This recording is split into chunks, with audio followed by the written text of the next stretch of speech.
Bismillahirrahmanirrahim. Assalamualaikum warahmatullahi wabarakatuh. Alhamdulillahirabbil alamin. Alladzi arsala rasulahu bil huda wa dinil haq liyudhhirahu 'ala dini kullih wa kafa billahi syahida. Wa asyhadu an la ilaha illallah wahdahu la syarikalah wa asyhadu anna Muhammadan abduhu wa rasuluh. Allahumma shalli ala Muhammad wa ala alihi wa ashabihi wa man tabi'ahum bi ihsanin ila yaumiddin. Ya ayyuhalladzina amanu taqullaha haqqa tuqatih wa la tamutunna illa wa antum muslimun wa ba'du. Fa inna asdaqal hadisi kitabullah wa khairal hadyi hadi Muhammadin sallallahu alaihi wasallam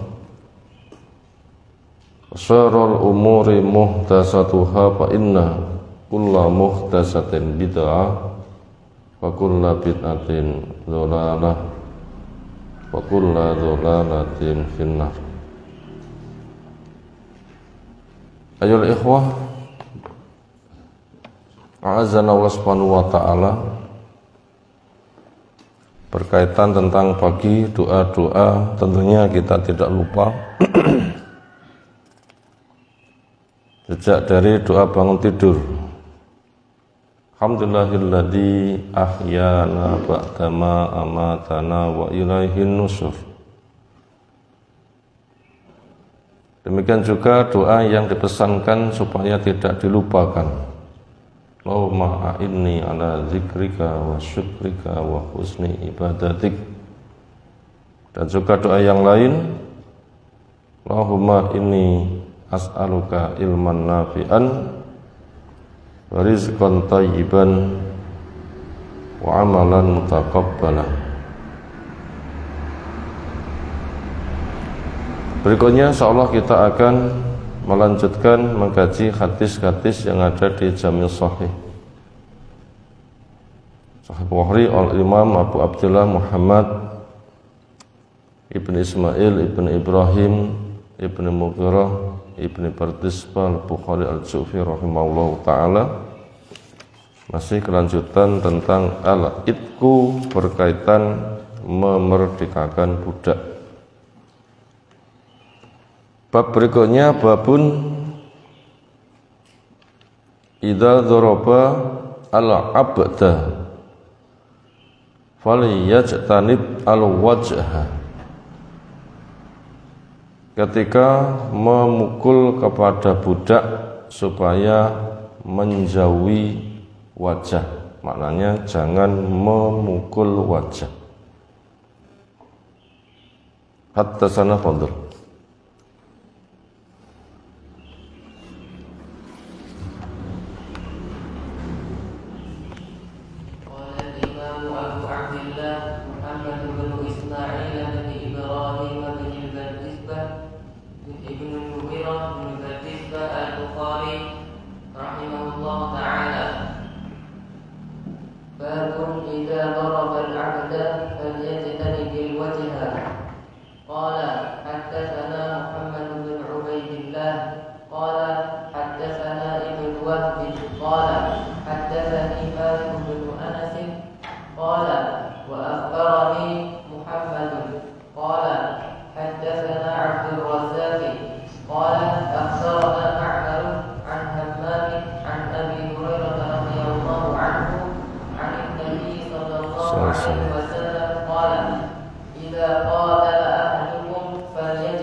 Setelah dibacakan rangkaian para perawi Imam Bukhari rahimahullah ta'ala dari gurunya terus sampai kepada isi hadis yang diringkas sebagaimana Abu Hurairah Abdurrahman ibnu Sakhar ad-Dawsi radhiyallahu anhu menceritakan dari sabda Nabi sallallahu alaihi wasallam, "Idza qatala ahadukum waliyajtanib al-wajha. Apabila berperang satu di antara kamu, maka supaya menjauhi wajah. Pelajaran yang bisa kita ambil dari hadis di atas, memberi pelajaran dengan memukul itu boleh. Apalagi di medan perang jelas memukul. Tetapi memukul yang ada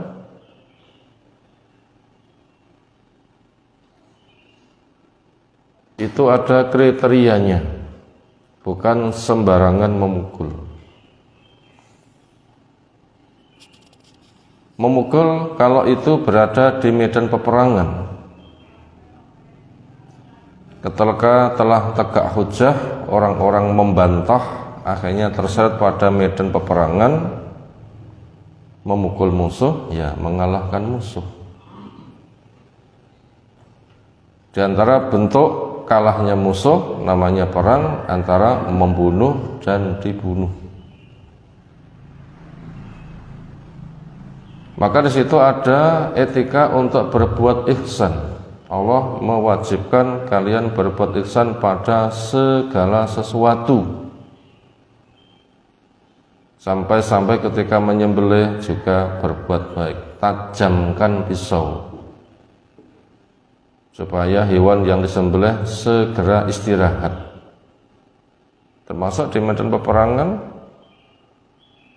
bagaimana musuh bila memang pantasnya mati, ditempuh sebab mati yang paling cepat, sehingga tidak boleh ada unsur menyiksa.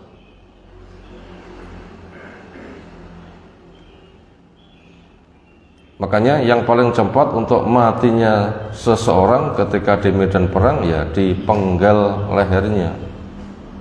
Dzarbur riqab, memenggal leher. Dzarbur riqab, memenggal leher. Sehingga tidak boleh ada unsur menyakiti,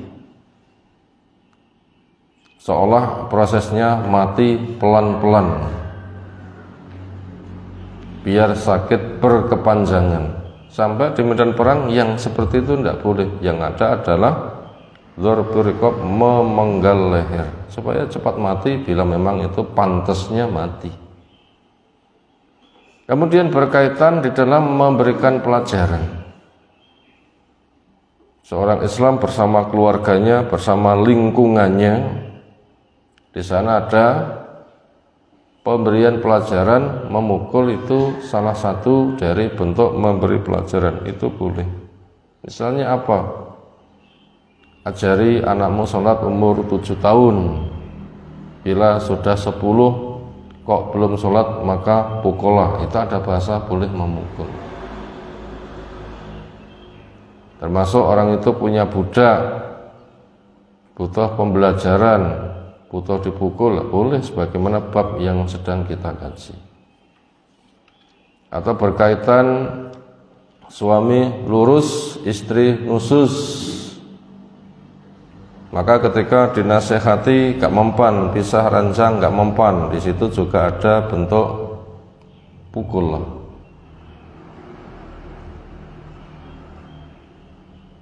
Lalu peristiwa yang ada, praktek dari kehidupan Nabi SAW di dalam keluarga, mencukupkan dengan sikap dan ucapan, nggak sampai masuk kepada pemukulan. Dikatakan, siapa di antara kamu yang memukul, maka bukan termasuk tipe yang baik. Laisa min khiyarikum, nggak termasuk tipe yang baik. Walaupun itu memukul, dan itu diperbolehkan, apabila sampai menggunakannya itu tidak termasuk tipe pengajaran yang baik. Maka tipe pengajaran yang baik itu cukup dengan ucapan atau sikap. Maka Nabi SAW ketika berhadapan dengan keluarganya, Bu Aisyah cerita, itu hanya dengan wajah yang berubah mereka itu sudah tanggap. Gak sampai kepada pemukulan. Lalu dijelaskan apa permasalahannya dan selesai. Apabila lebih daripada itu pernah sumpah ilah sumpah untuk tidak mendekati mereka di dalam rentang waktu tertentu. Pernah dikerjakan Nabi SAW sampai 1 bulan. Itu pun juga sudah membuat sangat berat sekali, seolah mereka sudah hujan tangis. Jelas praktek Nabi SAW itu tidak masuk kepada pemukulan.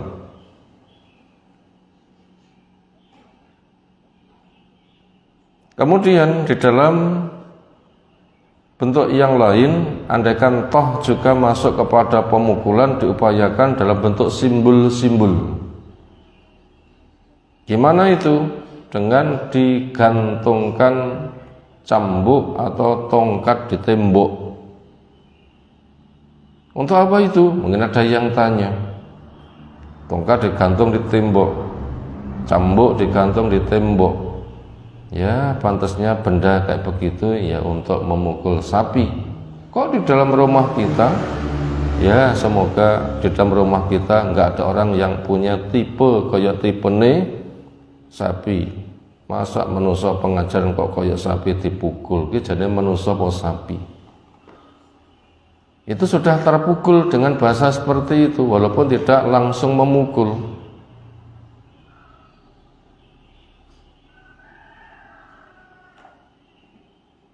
Itu hadis-hadis cerita ke situ ada.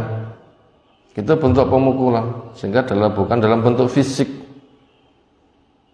Tapi andaikan toh juga begitu nggak terselesaikan, harus pemukulan fisik betul terjadi, maka akhirnya pun juga boleh, walaupun nggak termasuk orang yang baik. Karena boleh itu ada yang sebatas boleh, ada boleh itu bukan sesuatu yang harus dikerjakan.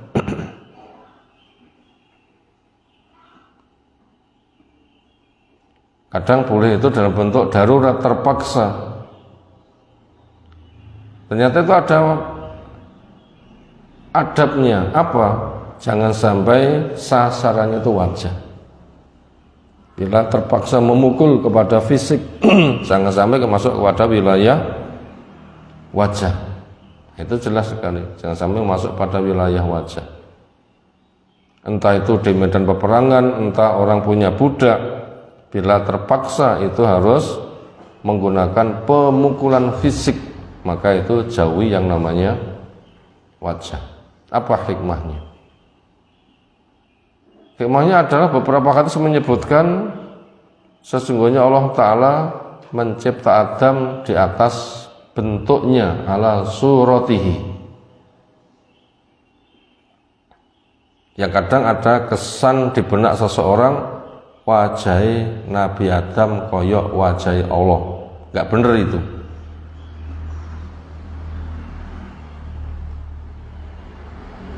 Khalaqallahu Adam ala suratihi au kama qala. Allah mencipta Nabi Adam di atas wajahnya, surahnya. Itu tidak boleh diterjemahkan dengan wajah Nabi Adam koyok wajah Allah, bukan begitu. Tetapi maknanya adalah Allah ketika mencipta manusia, manusia diberikan wajah. Juga pemberitahuan bahwasannya Allah menetapkan dirinya berwajah. Berarti antara Allah dan makhluk telah Allah tetapkan memiliki kesamaan penyebutan. Apa? Sama-sama berwajah. Allah berwajah, makhluk berwajah. Buktinya kita sendiri bisa buktikan, saya punya wajah. Siapa pagi hari ini enggak punya wajah? semuanya berwajah. Wajah sendu atau wajah ngantuk?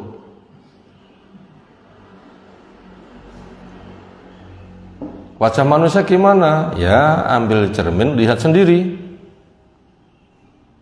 Wajah Allah sesuai dengan keagungannya. Bila ingin melihat wajah Allah, ya beramal soleh saja dengan sabar sampai mati, istiqomah. Dalam kubur dikatakan 6 solehan, itu tandanya nanti bila sudah masuk surga bisa melihat wajah Allah. Makhluk sudah diizinkan memandang wajah Allah itu ketika sudah berada di surga. Setelah masuk, ketemu keluarga, mendapatkan apa yang didamba, puncak kenikmatan yang mereka diberikannya dengan memandang kepada wajah Allah. Dari sekian yang mereka sudah mendapatkan nikmat, memandang wajah Allah adalah paling nikmat. Makanya amal yang ada adalah ibtigha wajhillah, ketika beramal dalam rangka mencari wajah Allah. Itu berkaitan, hadis menyebutkan bahwasanya Allah mencipta Adam di atas surahnya. Artinya adalah makhluk dicipta, diberikan wajah, Allah menetapkan dirinya punya wajah, tapi jangan disamakan wajah Allah dengan wajah makhluk. Wajah makhluk sebagaimana adanya, wajah Allah sesuai dengan keagungannya. Amal digunakan mencari wajah Allah, artinya masuk surga, nikmat yang paling gede adalah memandang kepada wajah Allah. Maka tugas kita adalah siapkan amal yang dengannya nanti masuk surga, yang akan mendapatkan apa yang telah dijanjikannya. Nah, berkaitan tentang itu, berarti wajah memiliki kedudukan super penting. Kenapa? Karena seolah intisari sentra dari postur tubuh itu berada di wajah.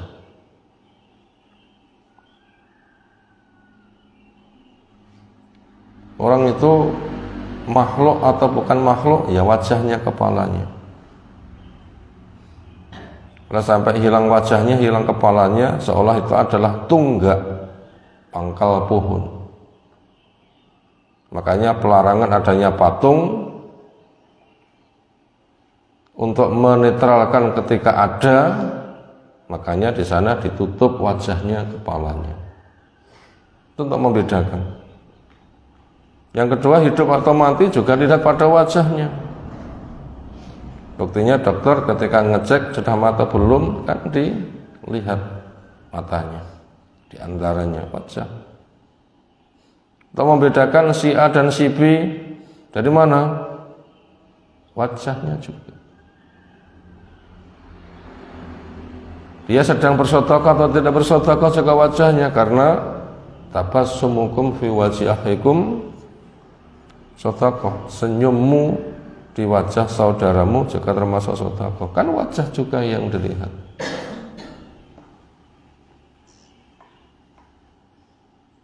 Termasuk di situ suka atau duka, sedang tidur atau tidak, itu juga berada di wajah. Termasuk organ tubuh, sentra pengendaliannya juga berada di wajah. Mata di wajah, hidung di wajah, telinga di wajah, kepala malahnya, mulut, otaknya, dan seterusnya. Nah, ketika dia mendapatkan porsi yang amat sangat penting, maka hargai.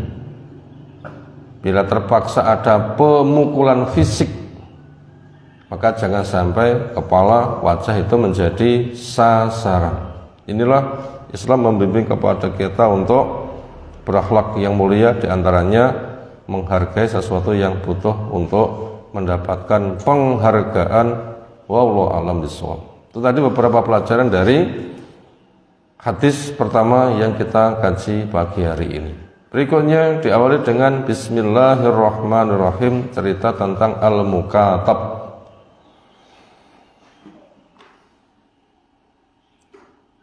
fa'ala yufa'ilu mufa'alatan, kataba yukatibu mukatabatan. Itu termasuk masdar.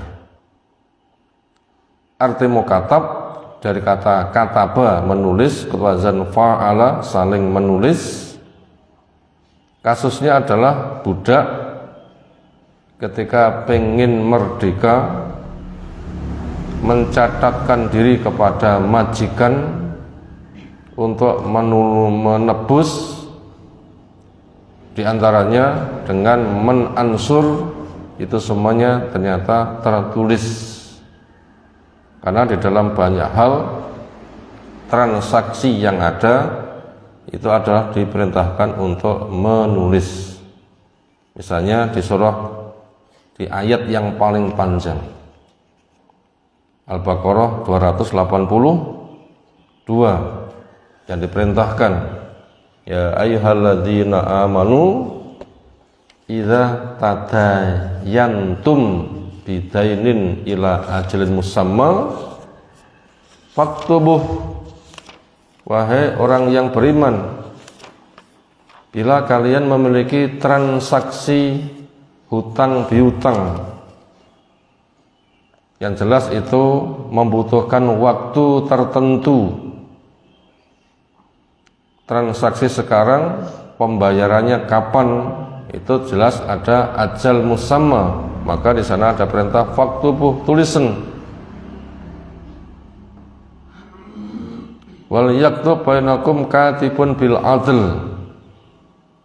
Ada bahasa faktubuh, kata wal yaktub dari kata kataba. Katibun juga menggunakan kata pokok kataba. Katibun diulang kembali. Yaktubu dari kataba juga. Wal yaktub juga kataba juga. Nah, berapa kali kata-kata kataba ditulis di situ?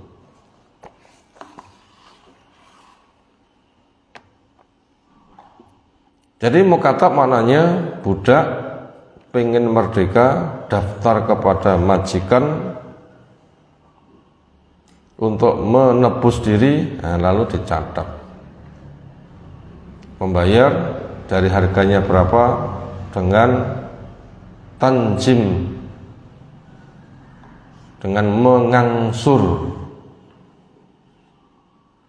Adapun tentang sebab adanya perbudakan, ini sudah bagian awal kita jelaskan. Budak adalah manusia yang kehilangan kemerdekaan sebagai manusia karena dia dikelaskan sebagai benda,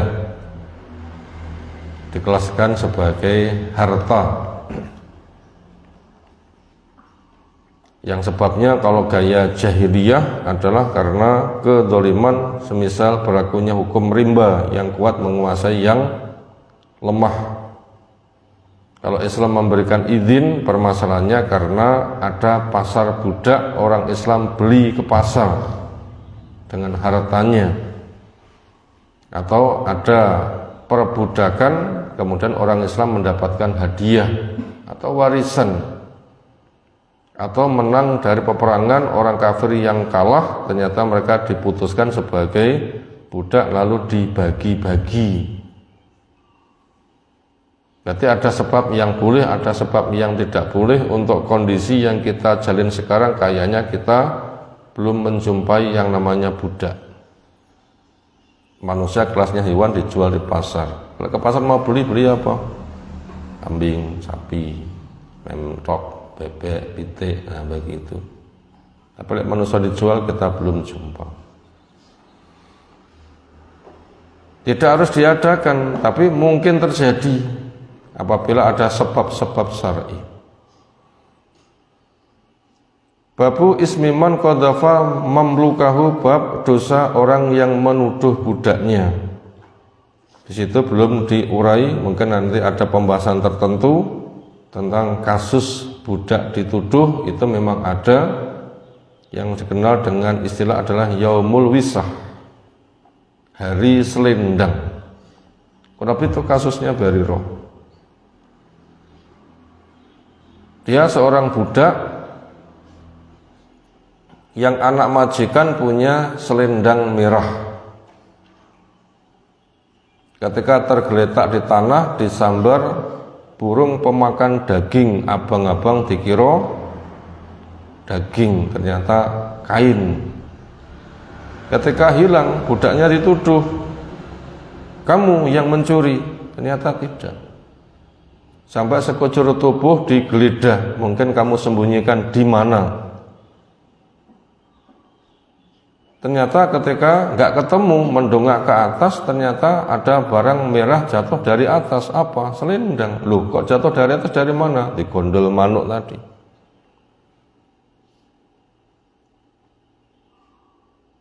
Dengan sebab itu akhirnya penuduhan dia mencuri akhirnya hilang. Termasuk itu sebuah keajaiban. Pada kisah yang lain, Barirah pun juga menginginkan diri untuk jadi orang merdeka. Maka dia menjumpai kepada Bu Aisyah radhiyallahu anha, maukah membantu pembayaran untuk mendapatkan kemerdekaannya. Maka Bu Aisyah pun juga menyanggupi dengan persyaratan yang telah ada, yaitu ketika budak yang dimerdekakan itu nanti mati, warisannya adalah untuk yang memerdekakannya, bukan majikan yang budak memerdekakan diri darinya dengan cara menebus. Itu juga ada bab khusus membahas yang seperti itu. Masuk pada bab babul mukatabi wa nujumihi, bab cerita mukatab dan pembayarannya secara beransur. Fi kulli sanatin najmun, di setiap tahun maka di sana ada pengangsuran. Wa qauli, dan juga bab berkait akan firman Allah Ta'ala, tidak terbaca total tapi sebagian yang berkait, nukilan dari surah An-Nur yang ke-33, bacakan waladina faddl.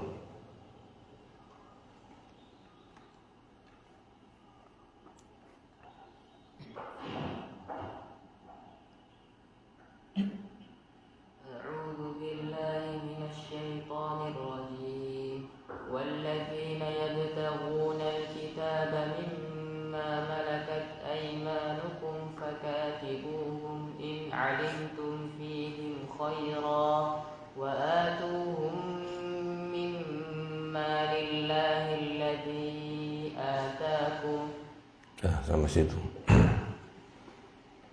Waladina, dan orang-orang yang yabtahun, punya mana yatlubun, mencari, berusaha, meminta, alkitabah, kitab, yaitu mendaftarkan diri untuk merdeka, untuk jadi mukatab, diterima, ditulis, kamu harus menebus dengan harga sekian, cara pembayarannya gimana, nah, ditulis. Sudah jelas sekian, nanti akan diangsur, setiap waktu sekian, nanti akan lunas dalam waktu sekian, itu ada tulisannya. Itu namanya mencari kitab, yaitu mendaftarkan diri budak untuk merdeka, jadi mukatab.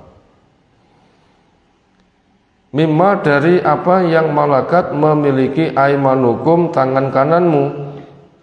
Jadi budak itu menggunakan bahasa adalah sesuatu yang tangan kananmu memiliki. Dia yang dimiliki oleh tangan kananku, artinya dia adalah budakku. Fakatibuhum, maka di sini ada fi'il amar. Majikan diperintahkan untuk tulis mereka.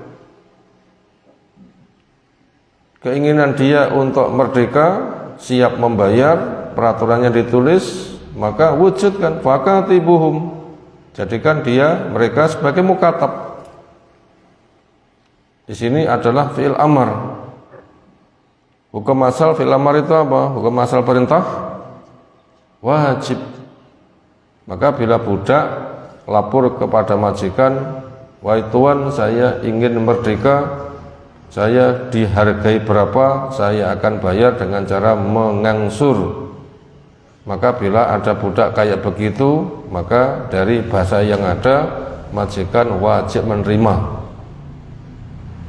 Bila dibaca di Taisir Karimur Rahman Syekh As-Sa'di rahimahullahu taala itu dikatakan wajib. Kemudian kila dikatakan juga itu hukumnya adalah sunnah, gak sampai wajib. Tetapi di situ ada syaratnya apabila masuk kepada nilai wajib, yaitu in alimtum fihim khaira. Bila kalian melihat pada budak itu kebaikan. Apa maknanya kebaikan? Pertama, memang mampu kerja.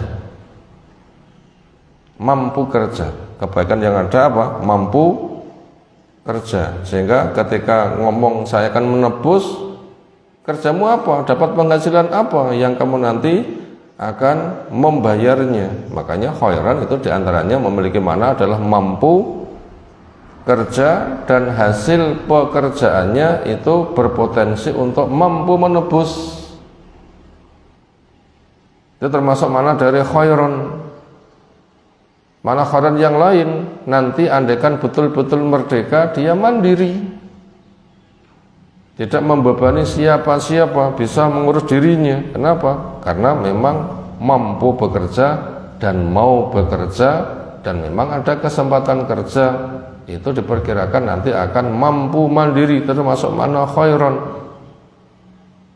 Termasuk mana dari khairan lagi, nanti ketika merdeka dia akan bermaslahat kepada lingkungan, tidak merusak kepada lingkungan. Kalau dia nakal jadi budak kan bisa dikendalikan, tapi kalau sudah merdeka kan beda lagi. Kalau jadi budak majikannya langsung bisa menyelesaikan, tapi bila sudah jadi orang merdeka kan lebih luas lagi. Bukannya itu meramal, tapi segala sesuatu ada gejala-gejala, ada potensi-potensi sesuatu yang bisa diharapkan bila dengan kemerdekaan dia, dengan cara daftar merdeka menebus, nanti itu memang potensi kebaikannya itu adalah rajih, dominan, berpotensi betul. Makanya majikan diperintahkan fakatibuhum, kamu wajib terima mereka untuk jadi mukatab. Wa atuhum mimma lillahilladzi atakum, dan berikan kepada mereka dari harta Allah yang Allah berikan kepada kamu. Termasuk majikan juga dihimbau, sekira hartanya melimpah, budakmu pengen merdeka menebus, maka bantu. Atau ada orang lain tahu, ada orang itu mukatab pengen memerdekakan diri, oh si fulan pengen merdeka, lingkungan masyarakatnya tahu dan mereka punya harta, bantu. Semisal Salman Al-Farisi ketika akhirnya dia dijual kemudian pengen merdeka, ini para sahabat juga membantu kepada Salman Al-Farisi dengan harus menanam, terbukti hidup dari tanah seluas sekian untuk ditanami pohon kurma. Para sahabat membantu menggalikan tanah, untuk mencarikan benih, untuk menanam, untuk nyirami. Nah, ketika akhirnya tanaman itu sudah tumbuh dengan baik, makanya akhirnya Salman itu merdeka. Jadi orang yang punya harta tahu ada orang ingin daftar merdeka, butuh harta untuk menebus, maka bantulah mereka. Termasuk di sana ada harta zakat. Termasuk ada harta apa? Zakat. Maka termasuk di antara fungsi zakat untuk membantu kemerdekaan budak. Nah, begitu, untuk membantu kemerdekaan budak. Itu di antara makna dari wa atuhum mimma lillahilladzi atakum. Nah, begitu. Kalau roh an Ibnu Jurayj qultu li ata awajibun alayya, apakah wajib atasku idza alimtu lahu malan, apabila saya tahu si budak itu punya harta, an ukatibahu, untuk saya daftar merdeka dengan bayar sekian. Kalau jawabnya ma'arahu, saya tidak memiliki sebuah kesimpulan apa yang saya pandang illa kecuali wajiban itu memang hukumnya wajib. Kenapa? Memang bunyi ayatnya begitu. Bila kamu melihat dia punya potensi kewajiban, fakatibuhum, maka jadikan mereka sebagai mukatab. Itu kan fi'il, hukum amal, hukum asal perintah itu adalah wajib, yaitu fi'il amar. Qala Amr Ibnu Dinar qutuli atau ta'thiruhu ana hatim, kamu meriwayatkan kesimpulan wajib ini dari seseorang. Memang jelas itu ketika ditanya itu hukumnya wajib, qala la, enggak, cuma itu adalah apa yang saya simpulkan melihat dari ayat yang aja, fakatibuhum itu menunjukkan hukumnya wajib. Nah begitu. Cuma akhbaroni anna Musa ibnu Anas akhbarahu anna Sirin sa'ala Anas, bahasanya Sirin minta pada Anas al-mukatabata untuk jadi orang merdeka dengan daftar. Wah, karena ada si Sirin ini kasirul mal, hartanya banyak. Fa'aba, maka si Anas menolak. Fantolakom, maka akhirnya si budak berangkat ila Umar radhiyallahu anhu. Waqala, maka jawaban Umar ketika ditanya, katibhu, terima dia sebagai mukatab, dia daftar merdeka, tomponan katibhu. Fa'aba, ternyata Anas juga masih belum mau. Fadharabahu, maka akhirnya Umar memukulnya.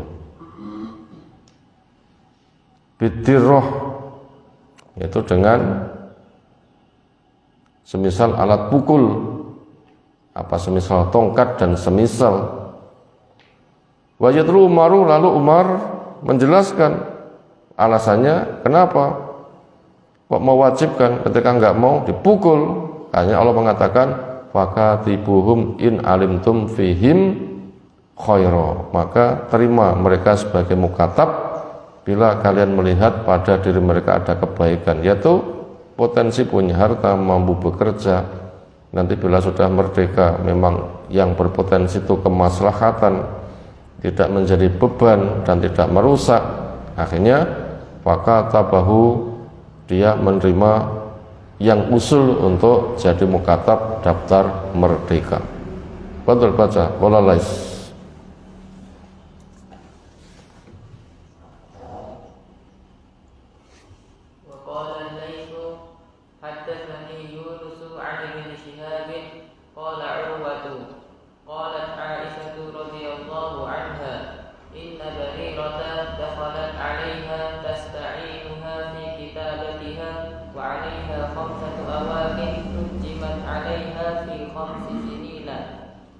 فقالت لها عائشة ونفست فيها أرأيت إن عددت لهم عدة واحدة أيبيعك أهلك فأعتقك فيكون ولاؤك لي. فذهبت بريرة إلى أهلها فعرضت ذلك عليهم فقالوا لا إلا أن يكون لنا الولاء. قالت عائشة فدخلت على رسول الله صلى الله عليه وسلم فذكرت ذلك له فقال لها رسول الله صلى الله عليه وسلم اشتريها فأعتقيها فإنما الولاء لمن أعتق. ثم قام رسول الله صلى الله عليه وسلم فقال ما بال رجال يشترطون شروطا ليست في كتاب الله من اشترط شرطا ليس في كتاب الله فهو باطل شرط الله أحق وأوثق. Ya, masyaallah. Diceritakan dari Urwah Qolat berkata, cerita Aisyatu radhiyallahu anha, inna Barirata, sungguhnya Barirah, tentang kisah selendang merah yang nukilan di atas sudah kita sebutkan tadi. Dituduh dia itu mencuri, ternyata Allah membebaskannya. Barirah pengen merdeka. Sesungguhnya Barirah dakhalat alaiha, masuk ketemu kepada Bu Aisyah radhiyallahu anha, tasta'inuha, minta tolong kepadanya. fi kitabatiha, tentang kemukatapannya. Bu, saya pengen merdeka, harus membayar lunas sekian. Apakah ibu mau membantu untuk kemerdekaan ini? Wa 'alaiha, dan beban yang masih dipikulnya harus dibayar lunas adalah khamsatu awaq, ada 5 awaq. Hadis yang lain 9. Dikatakan 5. Ketika dirangkum sudah terbayar 4, tersisa 5. Itu sudah terbayar 4, tersisa 5. Allah alam, itu diantara maknanya. Yang nujimat alaiha, akan dibayar secara berangsur kepadanya fi khamsi sinin, selama 5 tahun. Berarti per tahunnya 1 awak. Berapa 1 awak itu? 5 awak sama dengan 20 dinar. 1 awak sama saja dengan 4 dinar. 1 awak juga senilai 40 dirham. Karena 5 awak itu senilai 200 dirham. 1 dirham untuk emas nisabnya dari 20 dirham, 1 dirhamnya sekitar 4 gram seperempat. Makanya 20 dinar itu sama saja sekitar 85 gram. Itu adalah nisabnya emas. Maka siapa yang punya emas sekitar 85 gram sudah dimiliki selama 1 tahun, maka di situ sudah ada zakat. Kalau diuangkan berapa? Ya tinggal lihat emasnya model yang mana. Karena karat emas itu macam-macam. Apa emas itu 100% emas murni 24 karat, atau 90% karena sudah dicampur dengan apa? Dan seringnya berkembang di masyarakat itu adalah yang sekitar 70%, supaya enggak terlalu lembek. Sebab kalau 100% itu adalah lembek. Ketika dicampur dengan barang pengeras nanti bisa menjadi perhiasan sehingga enggak gampang melentot. Apa bahasa Indonesia yang melentot ya? Enggak gampang berubah bentuk. Makanya dilihat dari alam emas kayak begitu, campurannya kadarnya berbeda-beda, maka nilainya berbeda-beda. Per gram untuk emas murni itu harganya berapa, bila 90% harganya berapa per gramnya, bila 80%, 70%, maka daripada itu kalau dirupiahkan ya tinggal dia itu karatnya dengan ukuran yang mana. Andaikan diambil standar emas batangan yang dijual dalam bentuk batangan, ada 1 gram, setengah gram dan sebagainya, itu masuk kategori murni. Sehingga enggak dikhawatirkan melentot. Kenapa? Karena dalam bentuk batangan, dikemas, nanti bisa untuk hadiah, kadang disimpan, nah seperti itu. Kira-kira itu 1 juta. Tapi bila sudah menjadi perhiasan yang dipakai, cincin dan sebagainya, sehingga bentuknya keras, itu banyak campuran, mungkin 70%, itu mungkin harganya apa 700.000, apa 600.000. Makanya 85 gram itu nanti ketika diuangkan berapa, ya lihat dulu emasmu tuh kadarnya, karatnya berapa. Nah begitu. Apabila itu masuk kategori murni 1 juta, ya 85 juta. Bila tidak murni 70%, misalnya 700.000 misal, ya kalikan 85 berapa? 85 kali 700.000, sekitar 50-an juta, sekitar itu.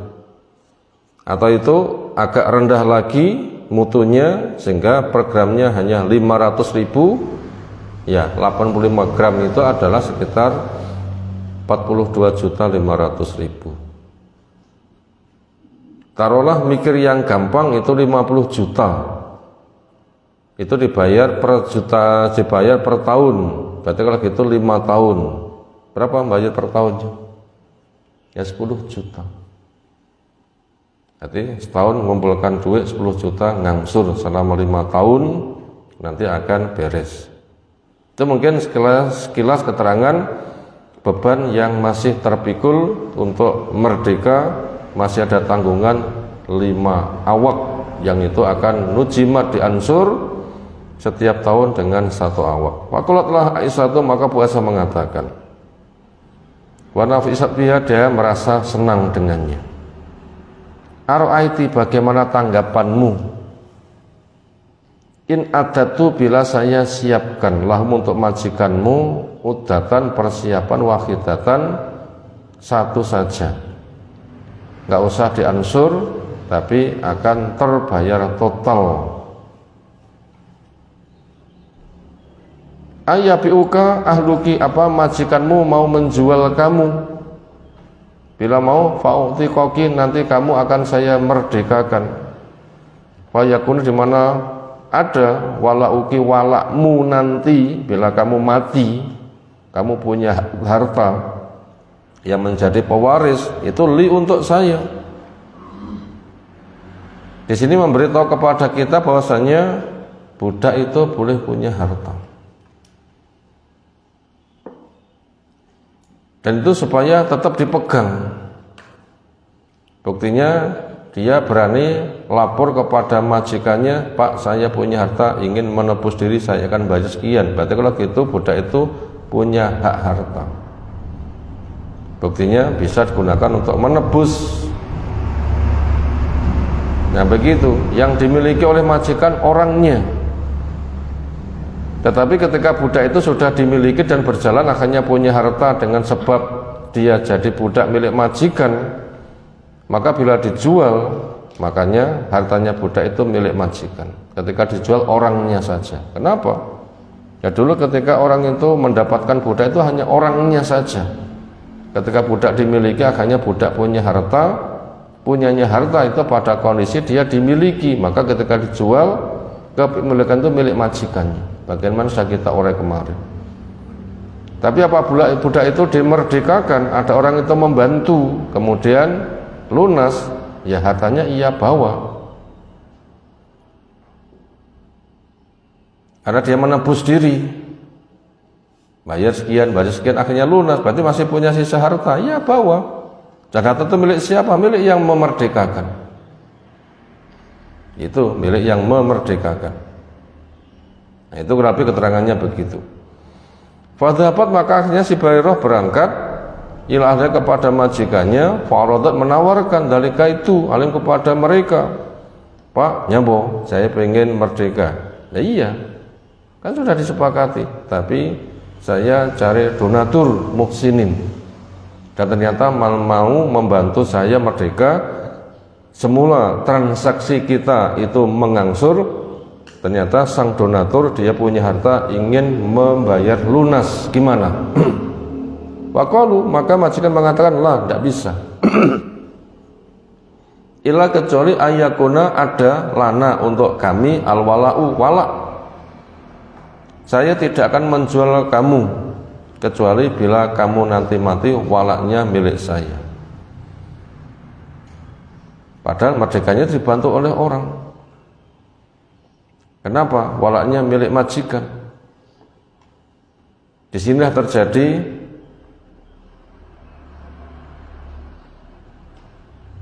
perebutan hak. Kalau Aisyah tuh, Aisyah akhirnya cerita, fatakhaltu, maka saya masuk ala Rasulullah, menjumpai suamiku Rasul SAW, fadzakartu, ku ceritakan dari hal itu. Lalu untuk Nabi SAW, Fakul, apa jawabannya? Lah untuk Bu Aisyah, Rasulullah SAW, ishtariha, silahkan kamu beli dia. Fa'atikiha, silahkan kamu merdekakan dia. Fa'innamal wala', maka sesungguhnya wala' itu liman a'taqo, milik orang yang memerdekakan. Nah begitu, ini jelas budak punya hak kepemilikan harta. Bila dijual, semata dijual, maka harta dipegang budak itu milik majikannya, bukan milik majikan baru. ketika kasusnya memerdekakan diri, berarti punya harta, diakui hartanya untuk menebus. Ketika lunas, maka harta itu ya milik dirinya. Kalau kemerdekaannya dibantu oleh orang lain, nanti ketika mati harta itu menjadi warisan orang yang membantu kemerdekaannya. Semua koma kemudian berdiri. Rasulullah sallallahu alaihi wasallam memberikan nasihat kepada masyarakat umum. Waqala dengan pesan, ma balu rijal, apa perihal tingkah orang-orang itu. Yastarituna surutan, mereka membuat ikatan persyaratan. Laisat fi kitabillah, yang itu tidak tertera mendapatkan keridhaan di dalam kitab Allah. Maka daripada itu manis taroto, siapa yang membuat persyaratan, syaratan sebuah syarat laisa fi kitabillah, yang tidak mencocoki dengan kitab Allah, bahwa maka persyaratan yang dibikin itu batilun. Walaupun betul al-muslimu ala surutihi, orang Islam itu terikat dengan syarat yang disepakati, tapi ada syaratnya lagi. Apa itu syaratnya? Tidak boleh bertabrakan dengan hukum Allah Subhanahu wa ta'ala. Bila bertabrakan dengan hukum Allah, orang membuat persetujuan, maka transaksi mereka itu harus dikalahkan, hukum Allah harus dimenangkan. Syaratullahi ahaku wa awsaku, maka persyaratan dari Allah itulah yang hak, itulah yang kuat. Kesimpulan dari hadis yang agak panjang ketika kita telah membaca tadi, pertama, budak yang berpotensi baik lalu daftar untuk merdeka, makanya majikan harus memuluskannya, menyetujuinya, sehingga nanti ketika dia merdeka memang jadi orang baik. Itu wajib. Tapi apabila potensi ke depan budak nggak baik, ya jangan. Dengan tetap jadi budak dan nanti akan terkendali bila berpotensi jelek. Yang kedua, budak memiliki hak harta. Buktinya dia bisa daftar untuk jadi orang merdeka, bayar sekian.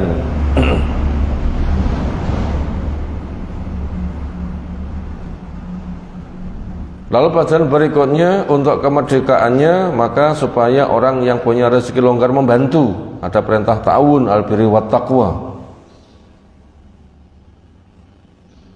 Dan itu juga bisa diambilkan dari zakat. Lalu pelajaran berikutnya, ketika budak merdekanya dibantu oleh seseorang, lalu budak itu mati, maka warisannya adalah milik yang memerdekakannya. Lalu pelajaran berikutnya, orang boleh mengadakan transaksi tetapi tidak boleh bertabrakan dengan hukum Allah Subhanahu wa ta'ala. Termasuk orang mati punya wasiat, ternyata isi wasiatnya salah, maka wasiat itu harus dikoreksi. Sebagaimana Allah jelaskan ada di Al-Baqarah ayat berapa? Sekitar 182. Isinya apa? Faman khafa min musim janafan al isman fa aslaha bainahum fala isma alaih innallaha ghafurur rahim. Siapa yang khawatir dari orang yang berwasiat ternyata isinya nyimpang atau wasiat dosa, lalu orang itu membenahi, meluruskan, akhirnya wasiat salah dikoreksi, nggak sah, akhirnya dibimbing supaya wasiat benar, maka itu tidak ada dosa. Memang mestinya begitu, dan Allah Maha Pengampun lagi Maha Penyayang. Siapa yang salah dibenahi kemudian sadar dan tobat, maka dosanya diampuni oleh Allah. Memang Allah itu sayang, orang yang salah diberi kesempatan berbenah, sehingga ketika mau akhirnya dia punya hak mendapatkan rahmat Allah Subhanahu wa ta'ala. Ini dua hadis yang kita kaji pagi hari ini. Insyaallah yang lain kita kaji menyusul. Subhanakallahumma bihamdika asyhadu an la ilaha illa anta astaghfiruka wa atubu ilaik. Assalamualaikum warahmatullahi wabarakatuh.